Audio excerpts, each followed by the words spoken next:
Waalaikumsalam warahmatullahi wabarakatuh. Ya, selamat pagi Bu Lina. Pagi. Ya, bagaimana kabarnya hari ini? Alhamdulillah sehat walafiat. Oh iya, baik Bu. Hari ini saya akan mengadakan kegiatan coaching langsung di kelas. Tapi sebelumnya saya ingin melakukan kegiatan pra observasi dulu.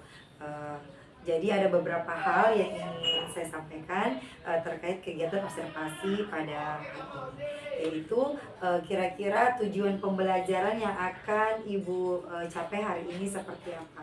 Ya, jadi tujuan yang ingin saya capai pada saat kegiatan pembelajaran itu yang pertama, peserta didik dapat membaca dan memahami isi teks cerpen melalui link yang saya tertautkan di grup kelasnya. Dan kemudian yang kedua, peserta didik mampu mengidentifikasi dan menganalisis unsur-unsur intrinsik cerpen yang berjudul Tekan Cukur karya Budi Dharma. Baik, dari tujuan pembelajaran tadi yang Ibu sampaikan, kira-kira area pengembangannya seperti apa, Bu? Ya, jadi area pengembangan yang hendak saya capai itu yang pertama, peserta didik mampu memahami dan menganalisis unsur-unsur intrinsik cerpen. Kemudian selanjutnya saya menerapkan model pembelajaran PBL untuk melatih kemampuan peserta didik berpikir dan menemukan jawaban-jawaban dari masalah-masalah yang terdapat pada lembar kerja peserta didik. Kemudian saya melakukan penilaian operasi di kelas, yaitu pertama pada saat presentasi kelompok dan pada saat penilaian individu di akhir evaluasi pembelajaran. Kemudian dapat meningkatkan pengetahuan peserta didik. Oh iya, jadi itu ya strategi yang akan Ibu lakukan. Kelas yang ingin dimasuki sebentar, kelas sasarannya kelas berapa, Bu? Ya, jadi kelas sasarannya sebentar itu Ibu kelas 12 TKJ 1 pada jam ke-567. Oh iya. Baik Bu, terima kasih untuk lebih mengefektifkan waktu. Izin sebentar untuk saya terima kasih.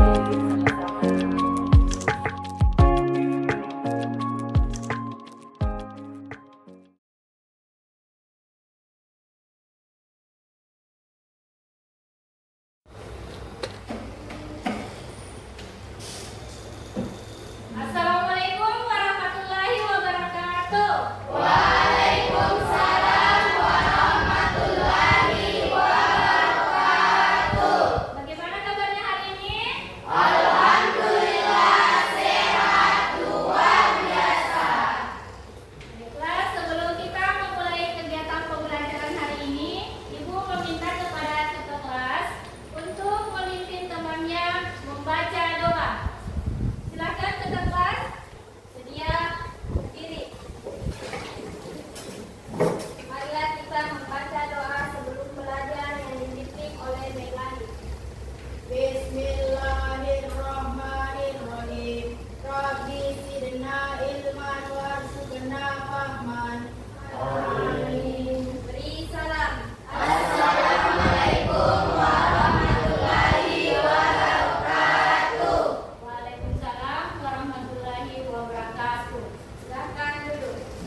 semua dalam keadaan sehat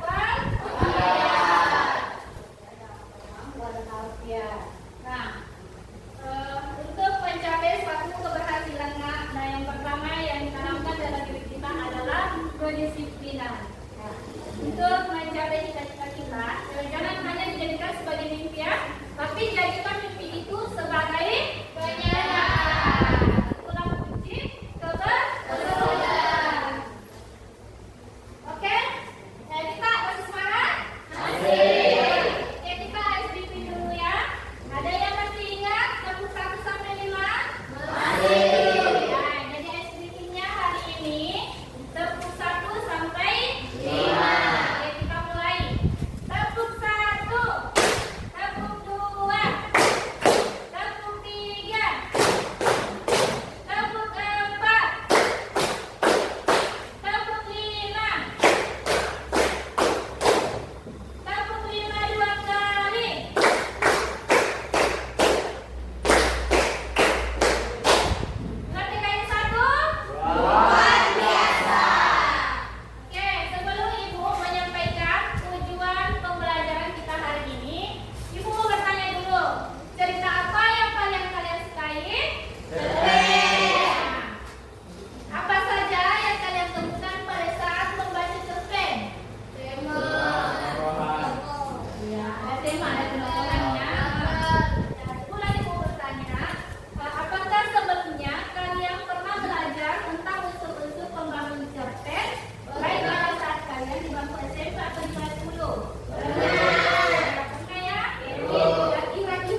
pemaparan materi dari kami yang dibacakan oleh Nasya Ramadhani. Dan selanjutnya, saya akan mempersilahkan kepada kelompok lain untuk mengajukan pertanyaan. Apakah ada yang ingin bertanya? Silakan.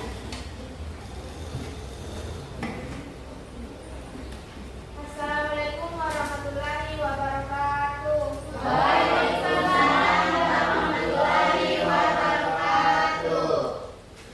Saya Santarina Hormai dari perwakilan kelompok 2 ingin mengajukan pertanyaan. Jelaskan kelompok utama dalam cerita cerpen Tukang Cukur. Baik, saya akan menjawab pertanyaan Arina dari kelompok 2. Yang menjadi tokoh utama adalah tukang cukur karena dia menjadi pusat perhatian dalam cerita dan banyak hal dalam hidupnya disorot. Tokoh tambahan yang munculnya hanya sekali, yaitu Bito, ayah, ibu disukai kakek Demah. Iklan. Bagaimana kelompok 2? Terima Bu. Ya sudah puas ya dengan jawabannya Bu. Ya, oke, tepuk tangan untuk kelompok 1. Ya, selanjutnya kelompok 2 silakan tampil ke depan untuk terdengar hasil diskusi kelompoknya. Assalamualaikum warahmatullahi wabarakatuh. Waalaikumsalam warahmatullahi wabarakatuh. Terima kasih kepada Ibu Guru yang saya hormati dan teman-teman yang berbahagia. Saya Nur Ain sebagai ketua kelompok dan mengisi materi yang kami presentasikan hari ini merupakan hasil diskusi kami. Kami kelompok 2 di sini ada Santa Nurnai dan Syahria Tunisa. Saya Ahmad Fahmi. Inilah hasil kerja kelompok kami yang akan dibacakan oleh Santa Abdina Nurnai. Selamat menyimak. Tukang Cukur karya Budi Dharma. Tema dari cerpen Tukang Cukur adalah tentang manusia yang oportunis karena dalam cerita tersebut tokoh tukang cukur selalu mengikuti kelompok yang sedang menang. Pertama, dia gabung PKI, kemudian mengkhianati karena PKI adalah lawan TNI, pasukan Siliwangi. Kedua, dia gabung dengan TNI, pasukan Siliwangi, walaupun kemudian TNI mengetahui kesulasannya. Tiga, dia bergabung dengan Belanda menjadi Tahap-tahap alur yang digunakan ada 5 tahap sebagai berikut.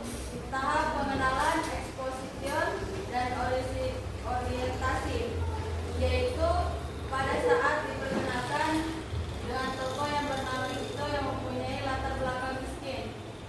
Tahap kemunculan konflik, basic action, yaitu pada saat kakek Sleman menceritakan ada seorang tukang cukur yang melukai kepalanya. Itulah hasil presentasi dari kelompok kami. Saya akan membuka sesi tanya. Tanya jawab. Apakah ada yang ingin bertanya dari kelompok 1? Ya, bagaimana kelompok 1 dan 3? Ada yang mengajukan pertanyaan ke kelompok 2? Oke, Ibu.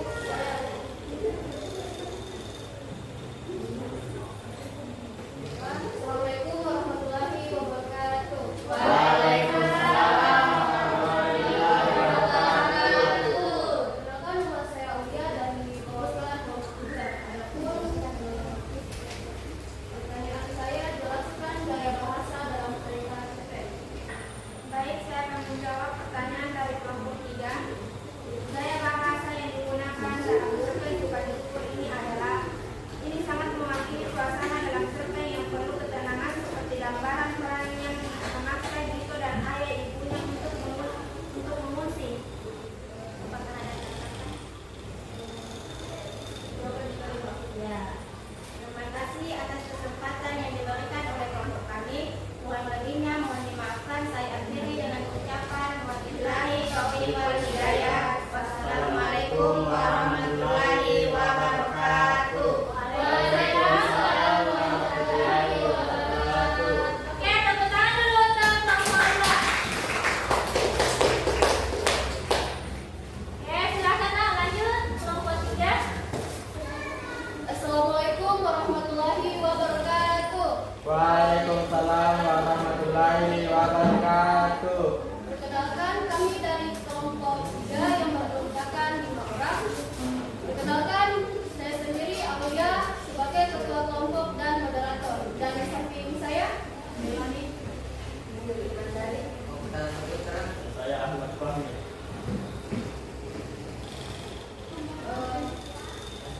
Baiklah, kami akan membacakan hasil diskusi kami tadi.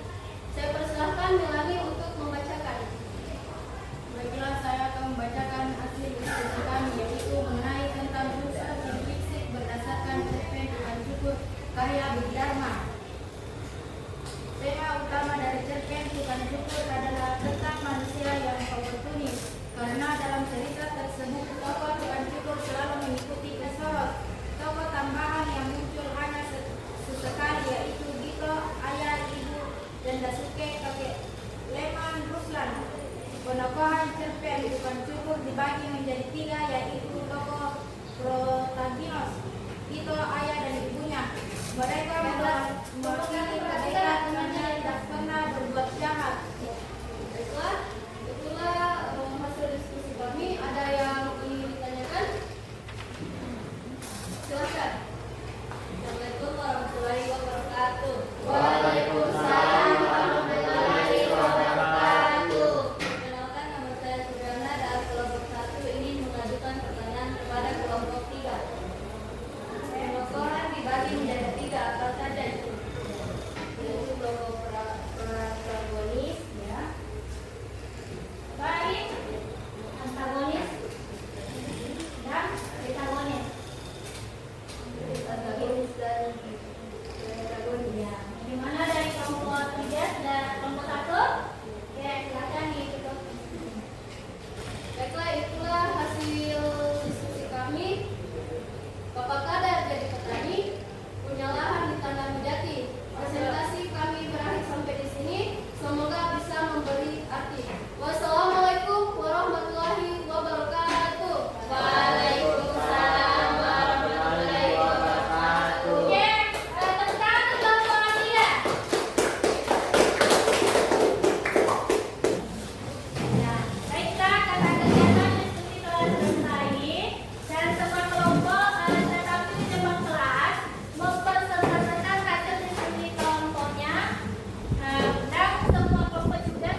Bagaimana kabar hari ini? Alhamdulillah sehat walafiat. Ya baik Bu, ini menindaklanjuti dari kegiatan kita setelah observasi kemudian observasi. Hari ini saya mau melanjutkan dengan kegiatan pasca observasi. Ya, jadi bisa Ibu ceritakan kembali bagaimana kemarin kegiatan pembelajarannya di kelas seperti apa? Ya, baiklah, jadi kegiatan pembelajaran saya tadi di kelas. Jadi yang pertama yang saya lakukan itu ya anak-anak membaca doa bersama di kelas. Kemudian saya bersama-sama siswa di kelas untuk meningkatkan rasa nasionalisme mereka. Saya memandu anak-anak sekalian untuk menyanyikan salah satu lagu nasional. Nah, setelah itu saya memberikan motivasi kepada anak-anakku sekalian, dan saya memberikan pertanyaan pemantik yang berkaitan dengan kegiatan atau materi yang berkaitan dengan pembelajaran kita hari ini. Nah, setelahnya itu saya menyampaikan tujuan pembelajaran. Nah, setelah saya menyampaikan tujuan pembelajaran kepada siswa, saya memberikan tugas dan membagi kelompok siswa terdiri atas 3 kelompok, dan setiap kelompoknya itu terdiri atas 4 sampai 5 orang. Nah, setelah saya membagi kelompok, saya membagikan LKPD atau lembar kerja peserta kepada peserta didik untuk meminta kepada setiap kelompoknya untuk mendiskusikan tugas yang terdapat pada lembar kerja peserta didik. Nah, setelah siswa mendiskusikan bersama teman kelompoknya, peserta didik tampil di depan kelas atau depan teman-temannya untuk mempresentasikan hasil dari diskusi kelompoknya. Nah, setelah kelompok lain mempresentasikan hasil diskusi kelompoknya, ada beberapa tanggapan atau pertanyaan dari kelompok lain untuk menanggapi hasil dari presentasi kelompok yang tampil di depan kelas. Nah, setelah kegiatan presentasi selesai di kelas, saya melakukan refleksi untuk mengetahui sampai di mana batas kemampuan atau sampai di mana batas pemahaman anak-anakku menguasai materi yang disampaikan pada pembelajaran hari ini. Nah, setelahnya itu saya memberikan soal dalam bentuk atau bentuk tertulis untuk dikerjakan secara individu. Ya, jadi dari kegiatan tadi yang Ibu sampaikan itu Bu, dan saya juga sudah menyaksikannya secara langsung, di mana tujuan pembelajaran yang Ibu ingin capai itu sudah terwujud ya pada saat pembelajaran. Kira-kira yang sudah baik dalam pembelajarannya Ibu apa Bu? Ya, alhamdulillah dengan kegiatan dengan model pembelajaran Prabowo Learning tadi, dengan kegiatan membagi kelompok, peserta didik lebih memiliki rasa percaya diri untuk tampil di depan kelas, sehingga mereka lebih aktif dalam kegiatan diskusi. Kira-kira ada kendala yang Ibu dapatkan pada saat proses pembelajaran? Ya, jadi kendala yang saya dapatkan pada saat kegiatan pembelajaran tadi itu adalah pada saat pemasangan media atau alat pembelajaran, terutama itu pada saat pemasangan LCD saya melakukan pada saat kegiatan pembelajaran, sehingga memakan waktu yang lama pada saat kegiatan pembelajaran, dan waktu pembelajaran kurang efisien atau efektif di dalam kelas. Jadi itu dari segi pengaturan waktunya Budi kurang efisien. Dari peserta didik itu sendiri Bu, ada hambatan yang Ibu alami? Kalau untuk dari peserta didik masih ada 1 atau 2 orang peserta didik yang kurang percaya diri untuk untuk mengungkapkan tanggapan atau pengetahuan yang memiliki mereka di kelas, atau dia masih kurang percaya diri untuk tampil mempresentasikan hasil diskusi kelompoknya di depan teman-temannya di kelas. Ya, kira-kira dari 2 hambatan yang Ibu sampaikan tadi itu, baik dari masalah waktu dan dari peserta didik itu sendiri yang kurang aktif, kira-kira solusi yang Ibu berikan itu seperti apa? Ya, nah, untuk solusi untuk media pembelajarannya, insya Allah untuk kegiatan pembelajaran sebelumnya saya akan memasang terlebih dahulu media pembelajaran sebelum kegiatan pembelajaran di kelas.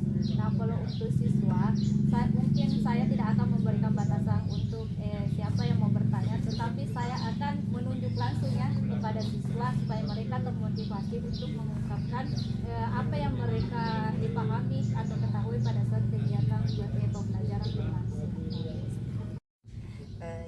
Baik Bu, setelah melihat dari hasil observasi di kelas tadi, saya bisa merefleksikan kalau pembelajarannya Ibu itu sudah sesuai dengan apa yang ingin Ibu capai, itu tujuan pembelajarannya. Cuma sedikit tambahan Bu, baiknya dalam pembelajaran itu kita menggunakan pembelajaran berdiferensiasi. Saya juga tadi melihat kita sudah melakukan di awal dengan membagi kelompok sesuai dengan kebutuhan murid. Tapi untuk kedepannya mungkin lebih ditingkatkan lagi dengan menggunakan pembelajaran berdiferensiasi baik dari segi konten, proses maupun hasilnya. Selain itu dengan menerapkan KSE, yaitu kehadiran penuh kepada peserta didik, saya juga sudah melihat itu ada di dalam pembelajarannya Ibu, di mana di awal siswa bersama-sama melakukan kegiatan berdoa bersama, kemudian dilanjutkan dengan meningkatkan jiwa nasionalisme dengan menyanyikan salah satu lagu kebangsaan. Kira-kira ini kapan Bu mau dilaksanakan tindak lanjutnya? Insyaallah depan pada pertemuan selanjutnya. Dekat Ibu. Kira-kira Ibu melibatkan siapa saja nanti dalam proses pembelajarannya? Ya teman sejawat dan saya sendiri dalam peserta didik. Terima kasih Bu Lin atas waktunya dan kesempatannya. Saya ucapkan banyak terima kasih. Semoga segera bisa dilakukan tindak lanjutnya di kelas.